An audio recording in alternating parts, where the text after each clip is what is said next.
I'm John McKee, editor of Messianic Apologetics, messianicapologetics.net.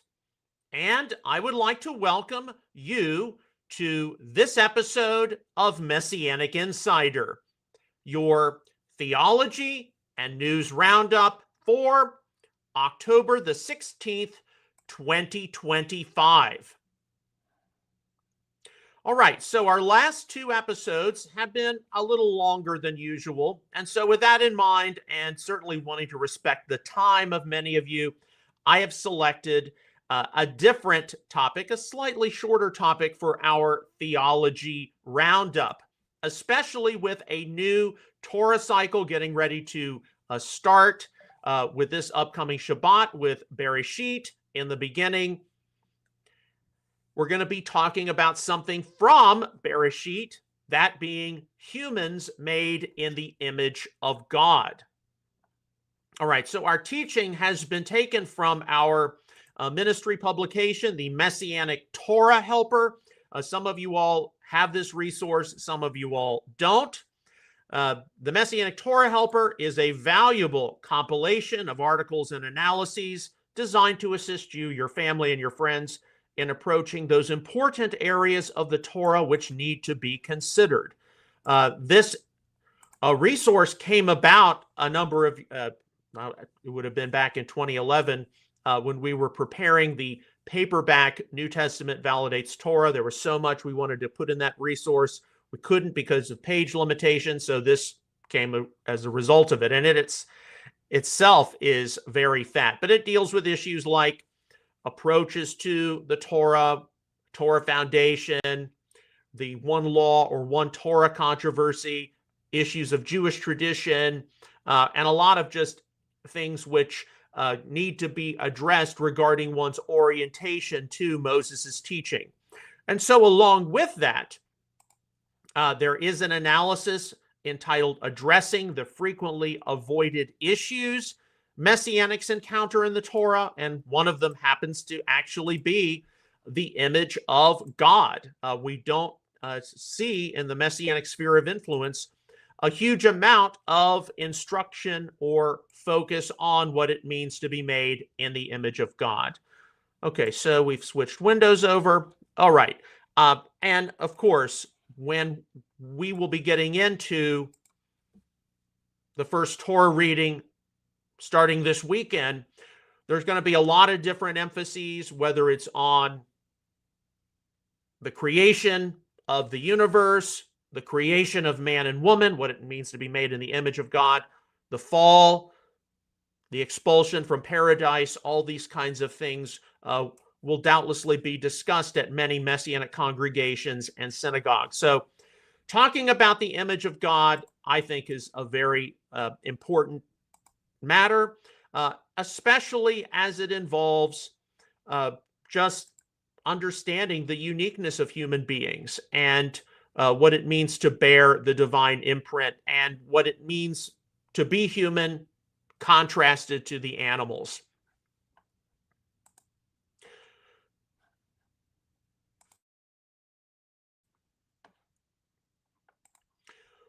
One of the most significant issues, which is avoided by most Messianics today, and to be fair, this was originally written in 2008, so I'm pretty sure this is improved, appears in the very first Torah portion, Bereshit, Genesis 1:1 to 6:8.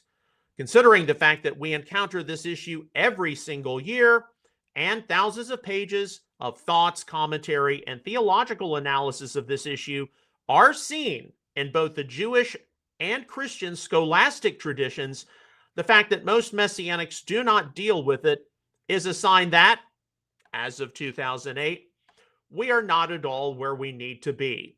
The biblical assertion that human beings are made in the image of God, the Latin imago Dei, which you will see in a lot of theological resources, is significant, not only as it concerns human origins, but also as it concerns the composition and value of the human person. The ramifications of what it means to understand human beings made in God's image concern not only the uniqueness of the human species in his creation, but also affect the mission and outlook of the ecclesia in today's world, as believers should desire to see other people the way he sees them.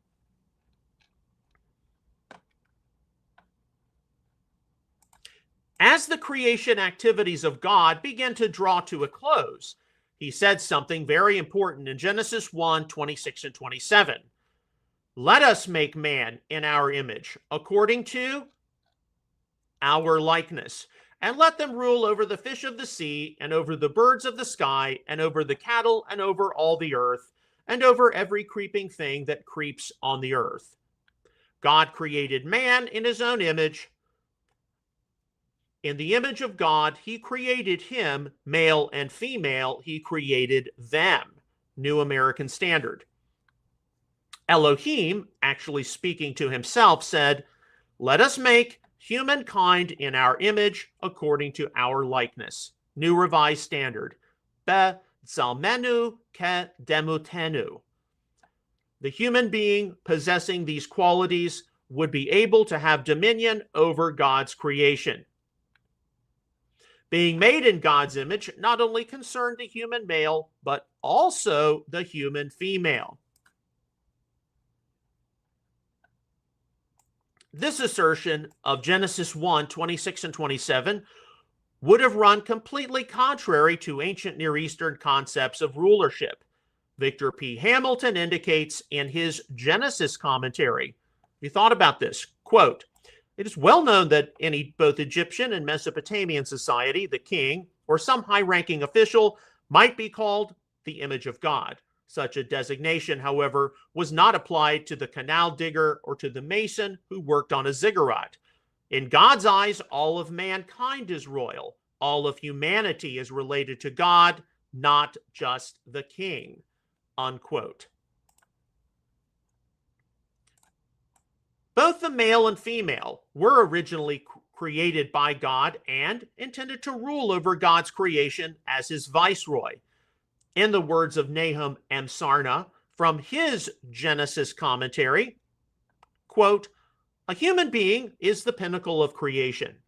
This unique status is communicated in a variety of ways, not least by the simple fact that humankind is last in a manifestly ascending gradual order. The creation of human life is an exception to the rule of creation by divine fiat. Human beings are to enjoy a unique relationship to God, who communicates with them alone and who shares with them the custody and administration of the world.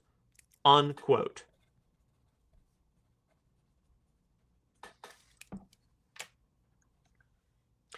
In this schema, at least before the fall, humanity was intended to be second only to God in creation, a status which will be fully restored in eternity.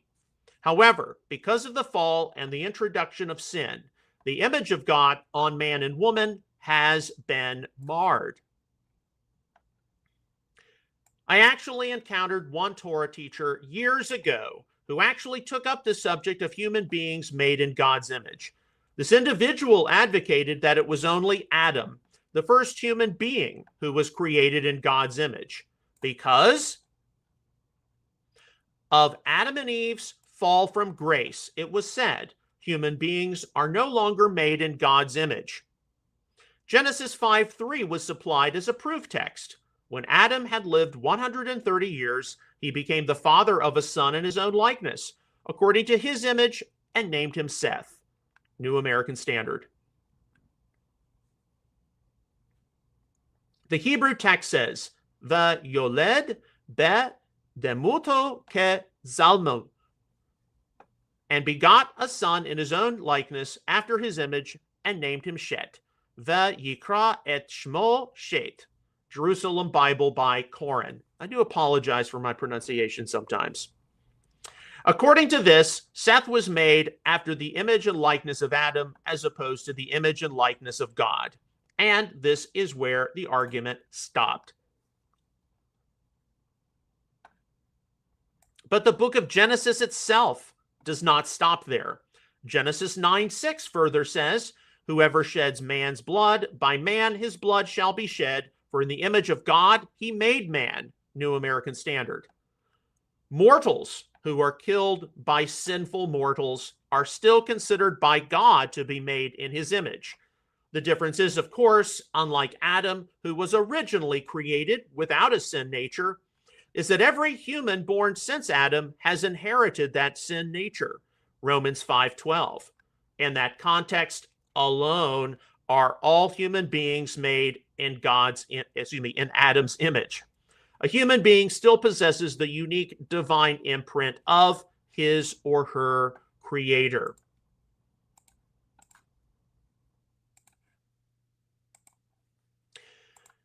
James, half-brother of Yeshua, said that the tongue can curse other people, all of whom have been made in the likeness of God. James 3:9, New American Standard.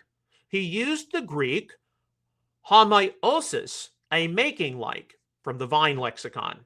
This is the same term used in the Septuagint to translate tselem in Genesis 26, and the United Bible Society's Hebrew New Testament renders homoiosin theou as tselem Elohim, indicating indeed that human beings, even after the fall in the Garden of Eden, have been made in the image of God.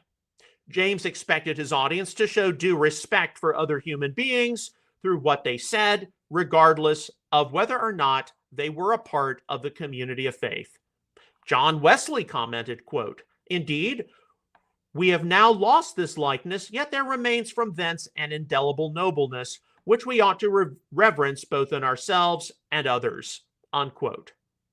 While people are not as perfect as Adam was prior to the fall, they still have enough of God's image within them as fallen humans to show others proper respect and character. We have enough of God's image within us that we should be drawn to things of God rather than things of Satan, and for those regenerated by the power of the Holy Spirit via the good news of Yeshua the Messiah, that image should indeed have been restored. Understanding what it means for a person to be made in the tselem Elohim is significant. Christopher J.H. Wright asserts, quote, "This forms the basis of radical equality of all human beings, regardless of gender, ethnicity, religion, or any form of social, economic, or political status," unquote. He goes on to conclude, quote, "Anything that denies other human beings their dignity or fails to show respect, interest, and informed understanding for all that they hold precious is actually a failure of love," unquote. If one is to truly demonstrate God's commanded love, seen in both the Tanakh and apostolic scriptures, to his human creatures, then one must recognize how there is a strong value placed on them as made in his image. To stretch the meaning of Genesis 9:6, "Whoever sheds the blood of man, by man his blood be shed, for God made man in his own image," Revised Standard Version, considered tantamount to murder. The human being is of extremely high value, especially in comparison to the rest of creation. Being made in God's image, Genesis 1:26, obviously means that human beings possess unique qualities which those of the animal kingdom do not possess.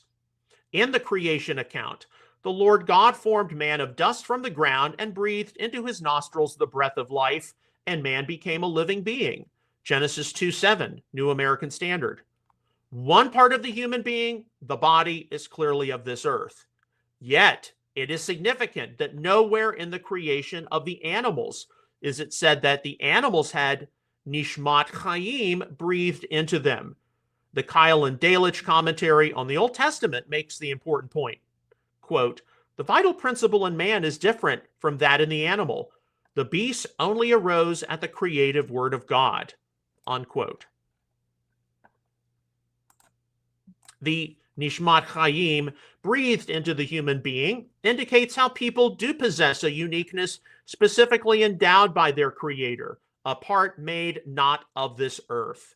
The Hebrew language has no specific word for mind or consciousness, but it is safe to say that this neshama, or specific breath from God, would help constitute it. In fact, when Adam ate the forbidden fruit, the Apostle Paul only made the point that death spread to all men. Romans 5:12, New American Standard, eis pantos anthropous, or to all humans. Human death is by no means the same as animal death. To equate animal death and human death as being the same is to disregard the uniqueness of the human species in God's creation and the divine imprint he has placed upon all men and women. Throughout history, human culture has demonstrated a number of unique qualities, bearing witness to God's imprint, including: number one, awareness of a moral code written or impressed with a conscience. Number two, concerns about death and about life after death. Number three, propensity to worship and desire to communicate with a higher being. Number four, consciousness of self. And number five, drive to discover and capacity to recognize truth and absolutes.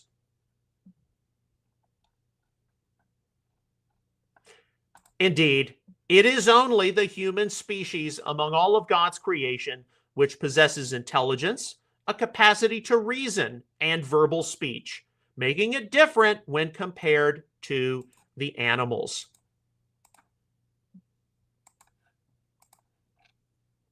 Psalm 8 picked up on the theme of human beings made in God's image, and specifically on the fact that God made people to rule over his creation. Psalm 8, 6 through 8.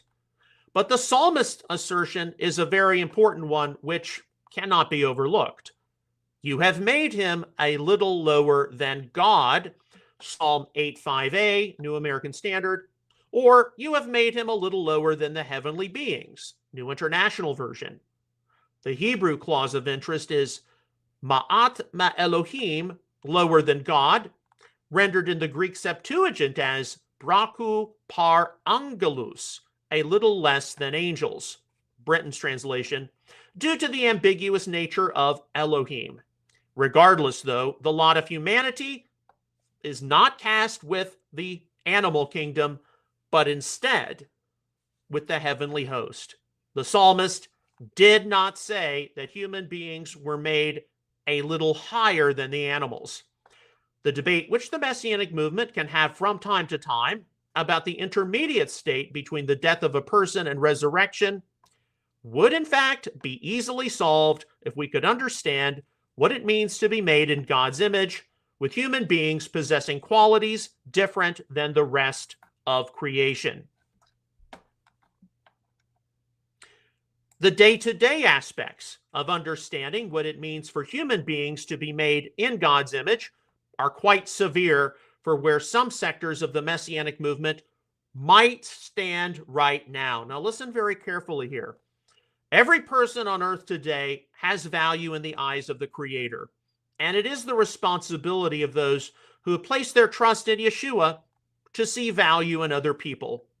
In today's Messianic sphere of influence, we can see a great deal of negativity released against fellow brothers and sisters in evangelical Protestantism.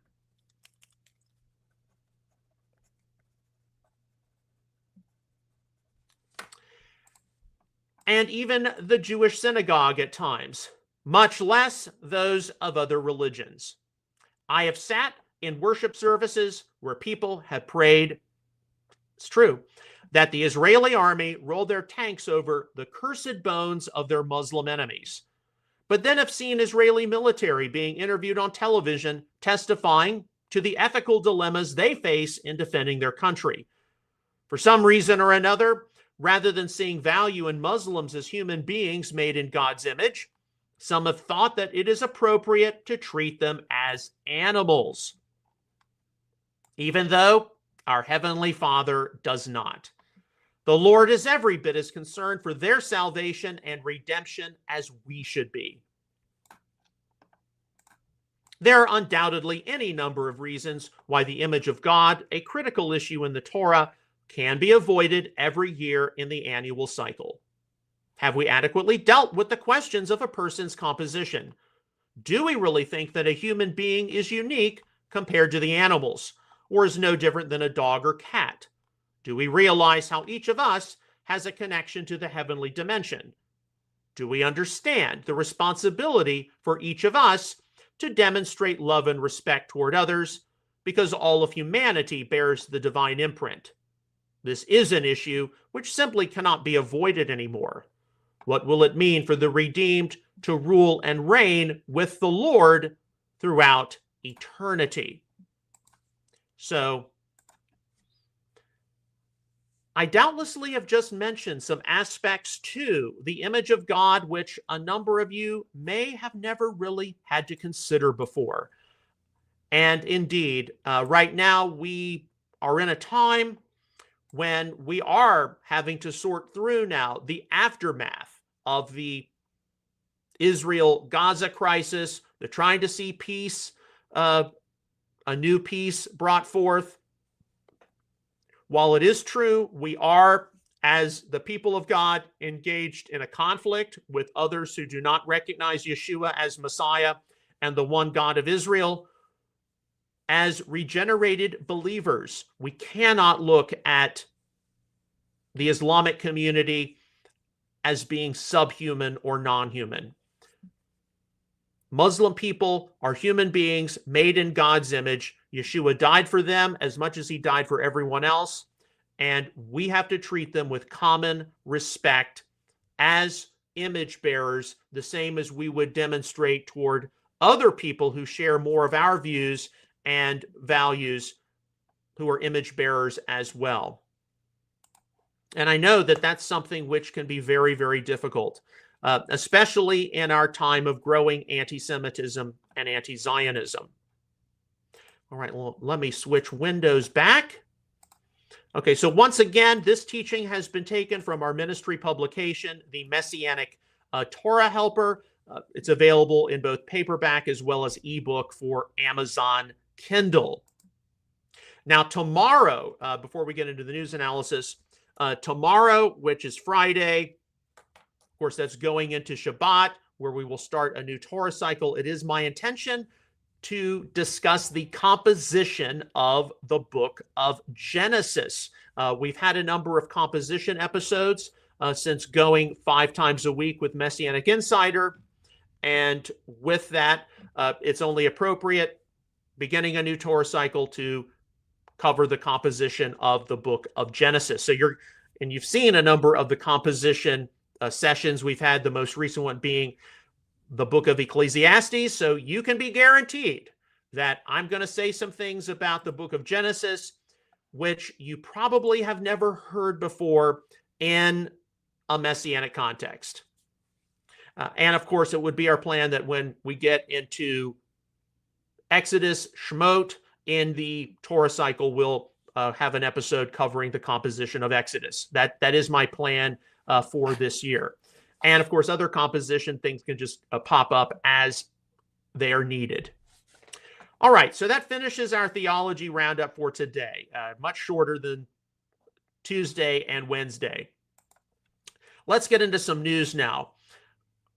Our news analysis, our news roundup, we always do after the theology roundup because the news is, of course, something which is time sensitive and it changes from day to day. But we know, because of the uncertain times in which we are living, with what took place earlier this week in both Israel as well as Egypt, just what has taken place this year, that we have doubtlessly taken some giant leaps forward toward the second coming. And with that, we need to be paying attention. We need to stay grounded with what's taking place, because we as redeemed believers have to be a voice of reason, calmness, as well as stability, because there are not a lot of people within the Messianic sphere of influence who are actually talking about some of these matters, whether they are expecting them to blow over or whether they're expecting them to disappear, or they're expecting themselves to disappear via the pre-trib rapture. We have a responsibility to keep up to speed with what's taking place, but not be fear-mongering, to just be well-informed so that we can help people who are going to need it. Now, before we get into some of this, I did see right before we went live that earlier today, President Trump had a phone conversation with President Putin.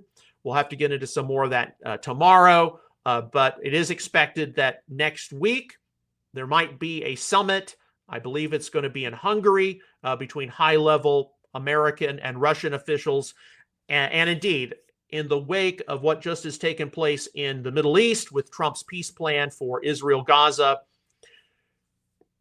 even though that's still being implemented, the momentum is there to hopefully see the Russia-Ukraine situation taken care of. Because even though we're getting closer and closer to the Lord's return, there are wars and rumors of wars, an indication that there's some kind of a cycle of conflicts which start, stop, possibly resume again, stop again.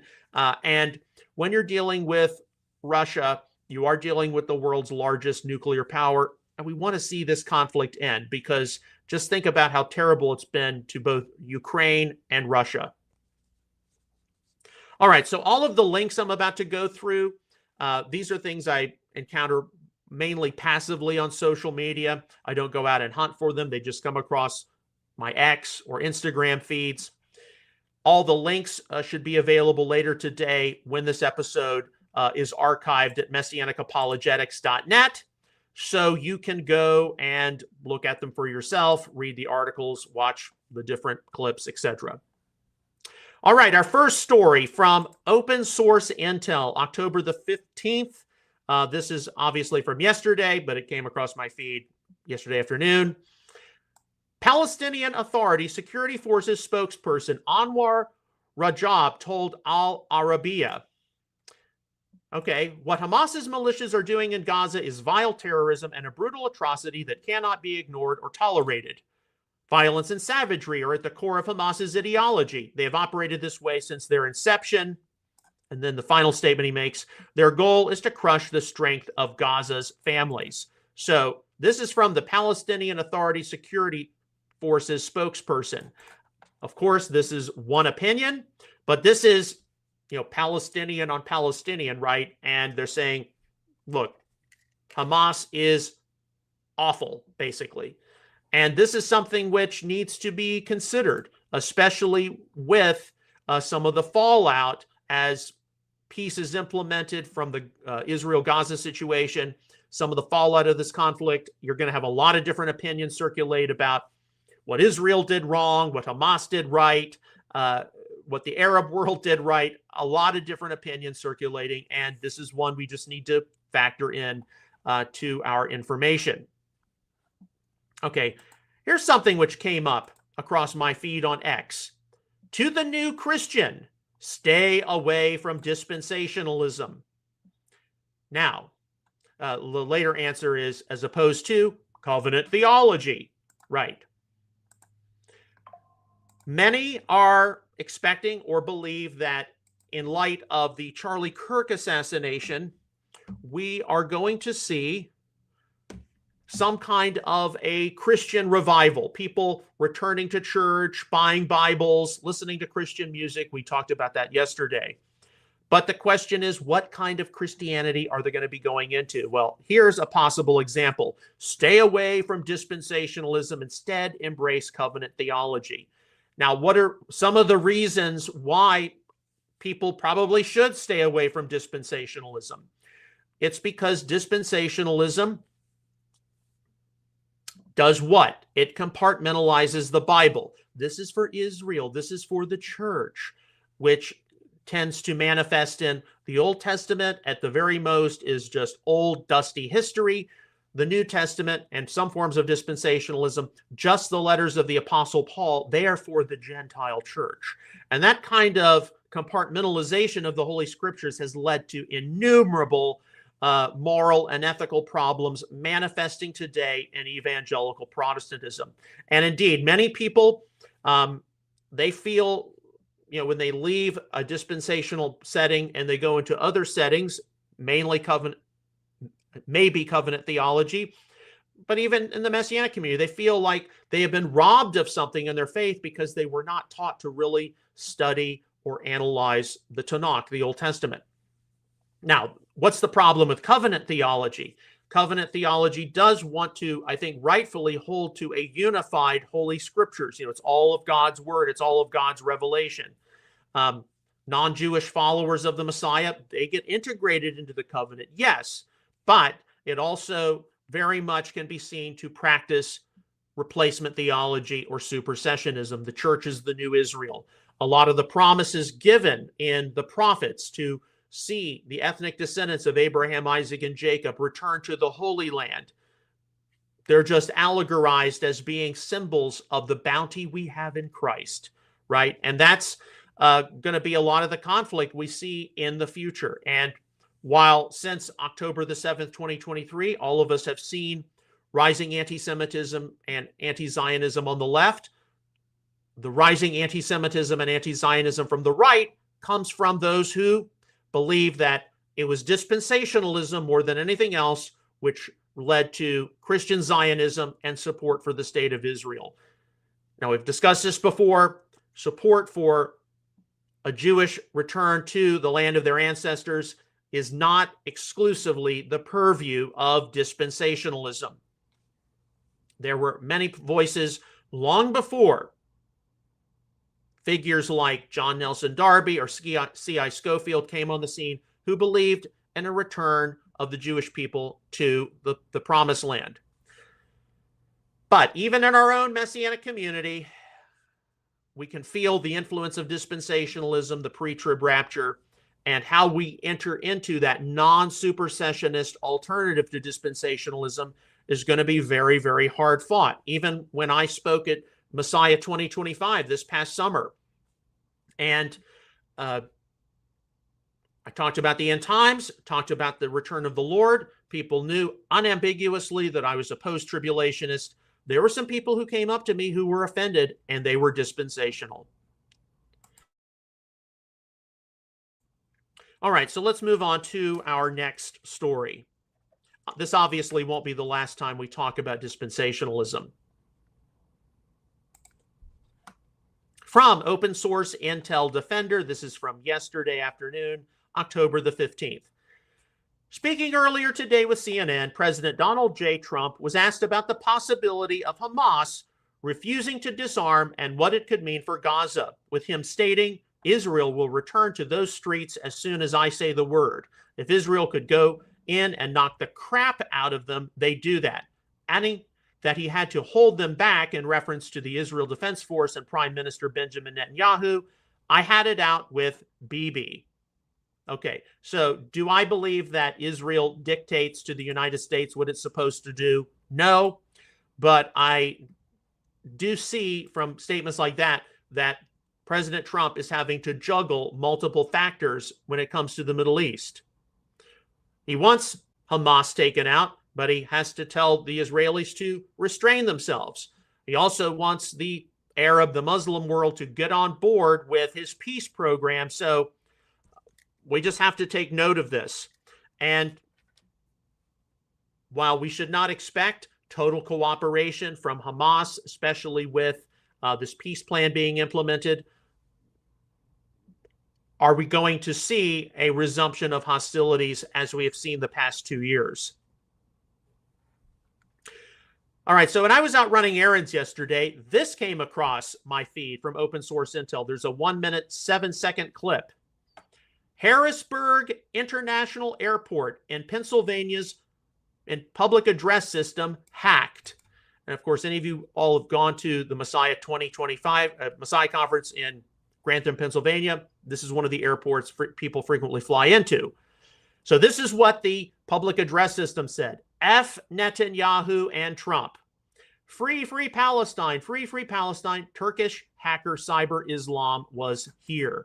So yeah, this is the world in which we live, where things get hacked, where you hear blatant profanity. F Netanyahu and F Trump. And I'm sure a lot of people were very, very embarrassed because of it. But better for a PA system to get hacked than air traffic control to be hacked. All right, so there's certainly a lot of prophetic speculation right now regarding what has taken place the past week. Here you see a clip from the Peace Summit in Sharm el-Sheikh, Egypt. There's President Trump right there, and there's Egyptian President al-Sisi. This is from the Instagram channel Unexplained Cases, quoting Daniel 9:27, and he will make a short covenant with many for 1 week, and in the middle of the week, he will put an end to sacrifice and offering.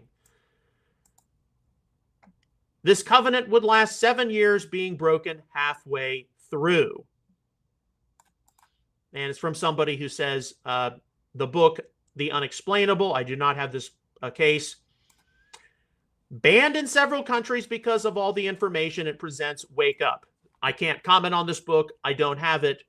But here I would draw attention to the fact that Daniel 9:27a talks about he will make a sure covenant with many for 1 week. But then there's the question. And in the middle of the week, he will put an end to sacrifice and offering. So in order to see if in the event, and we are speculating here, we are not saying anything definitively, but let's say what just took place, Israel and Egypt, has started in some way this covenant with many, right? And that somebody there or somebody within the background there is the beast or the anti-Messiah, Antichrist. We also have to see a resumption of animal sacrifices in Jerusalem on the Temple Mount. Does it have to be in a rebuilt third temple? Could it be instead in some kind of a tabernacle as a function during the reign of King David prior to the construction of the first temple? I think that would be absolutely required as a minimalist interpretation. But in order for that to be the covenant with many, we have to see some kind of animal sacrifices resuming. Now, there are a lot of factors involving Daniel 9:27. I've also said how the verb gavar can be translated as either make a firm covenant, New American Standard, or confirm the covenant, King James Version. So it might just be somebody who comes along later, gives his assent to what has already taken place, and then sets other things in motion. But there are people talking about it, even people who say you can only get my book in certain places. I have no idea what that book communicates yet. We absolutely know that people are talking about what just took place, and hopefully more people than not are paying attention. We need to keep our speculation about the end times to a minimum, but we definitely need to be on guard and alert.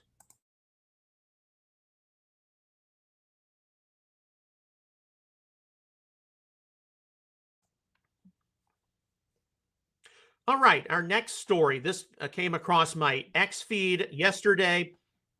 There is a clip from, excuse me, there's a clip from Dr. David Reagan. Yes, he is a pre-trib dispensationalist. I've seen him speak at a number of MJAA functions over the years, but that's not what he's talking about here. This is from Tony Smith on X. This is why I am concerned about the direction of Christian nationalism. It resembles Nazi Germany. Sadly, all Christians will get lumped together with them if it is not dealt with by the church first. And what David Reagan does here is he goes into some of the statements of Martin Luther, some of the anti-Semitic statements of Martin Luther, and later how they were used by Hitler and the Nazi Party. This is something which many of us in the Messianic Jewish community were very familiar with. A lot of people in evangelicalism are not. And indeed, when you see some of the things which are taking place online now on social media, we should doubtlessly be concerned. Can't put your head in the sand. All right, here's something. I even retweeted this last night. This is from X. Since people on Twitter love to spurg about Greater Israel, let's get one thing clear. Okay, the map on the left is not Greater Israel. I've mentioned this before. See that area in pink?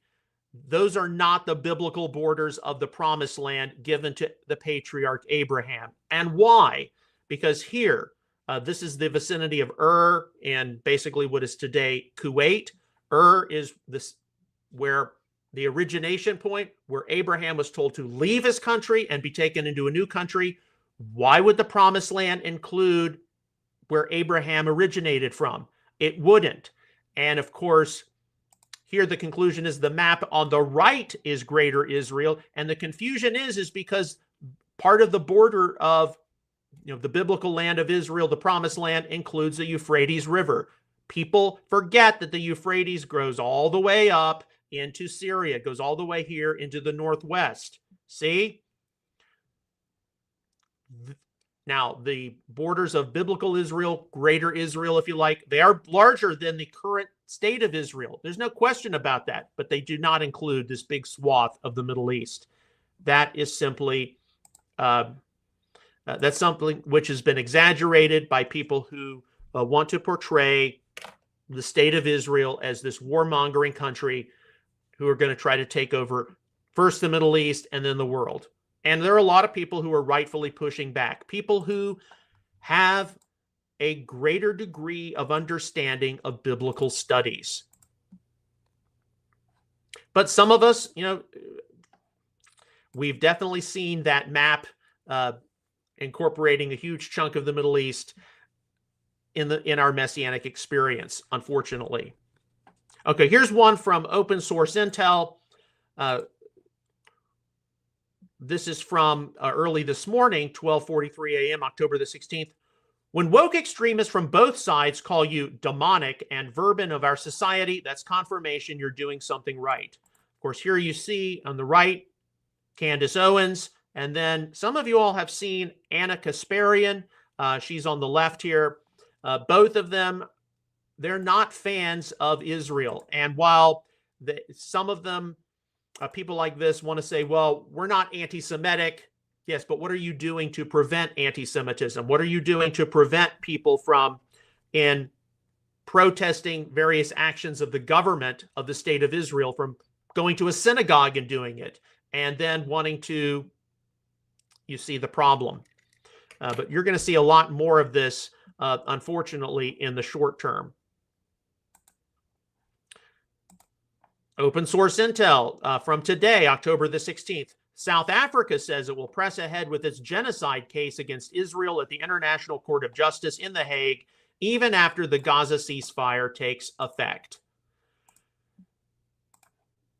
While the conflict, Israel-Gaza, seems to be, dying down and the dust is settling, and there are going to be other things which take place in terms of, well, Israel, Netanyahu, members of the Israeli government, they're guilty of genocide.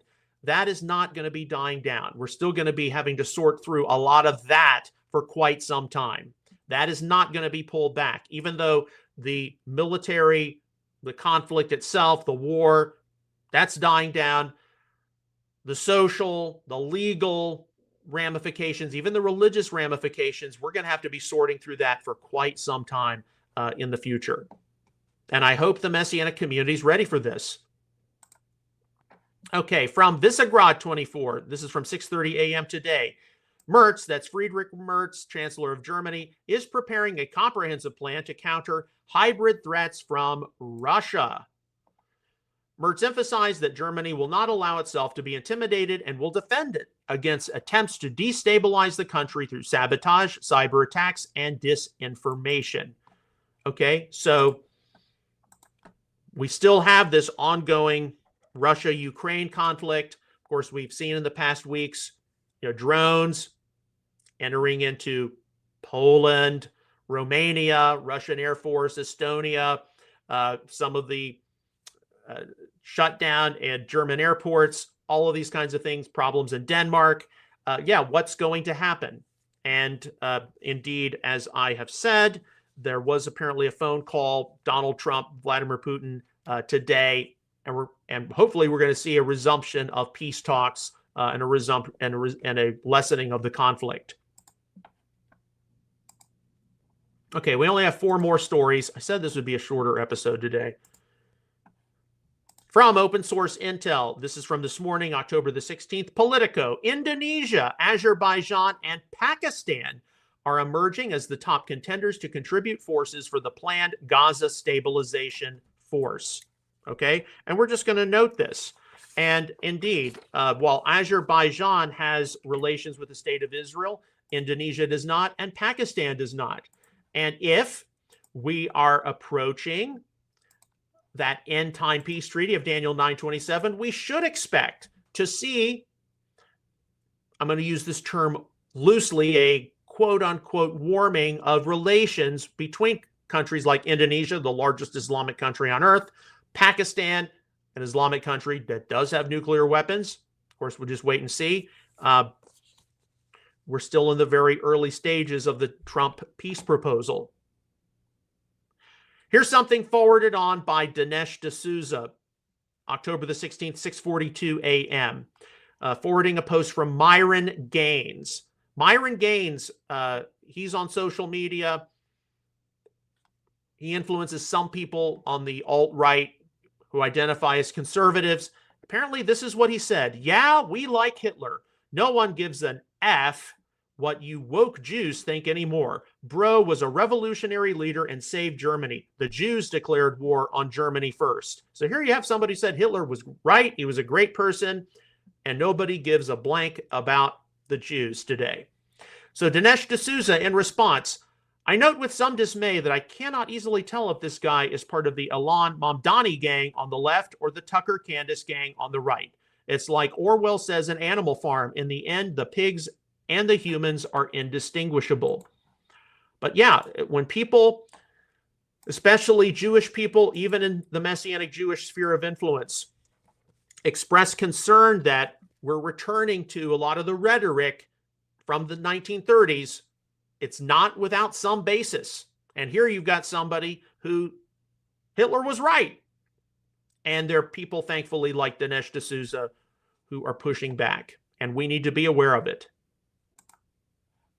Okay, from Open Source Intel, this is from this morning, 8:06 a.m.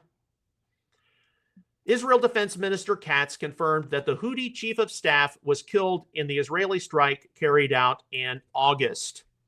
And yes, we still have ongoing questions regarding the wider theater of combat. We've got some resolution, of course, to Israel-Gaza right now, but what do you do about the Houthis in Yemen? What do you do about the Iranians? What do you do about Hezbollah? What's going to happen in Syria? These are all some of the continuing factors. And then finally, and although we're just going to be noting this, from Open Source Intel Defender this morning, 9:37, President Trump said last week that he told Zelensky he might give Putin an ultimatum. Either Russia holds serious peace talks or Ukraine gets tomahawks. And of course, as I've already said, there was a phone call today between Trump and Putin. And apparently next week, there's going to be a resumption of peace talks. Now, of course, we know that's something which may materialize, especially given the momentum of what's just taken place in the Middle East. It's something which could totally fall through. And we'll probably end up covering more of that tomorrow on Messianic Insider.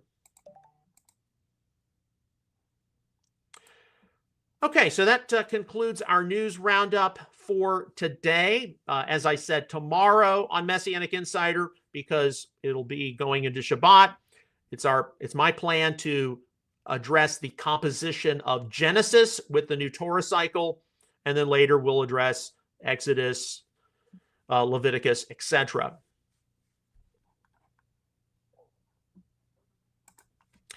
As always, on behalf of Outreach Israel Ministries and Messianic Apologetics, I would like to sincerely thank you for your ongoing prayers, encouragement, and support for all of our ministry efforts. If you have not, please do visit my website, messianicapologetics.net, and there you can access a wide number of free articles, frequently asked questions, entries. Check out some back issues of Outreach Israel News. back episodes of Messianic Insider, McKee Moment Shorts, you can take a look at our other activities and adventures from over the years. We'll see you again tomorrow with another episode of Messianic Insider. Until then, may God bless you, shalom, and take care.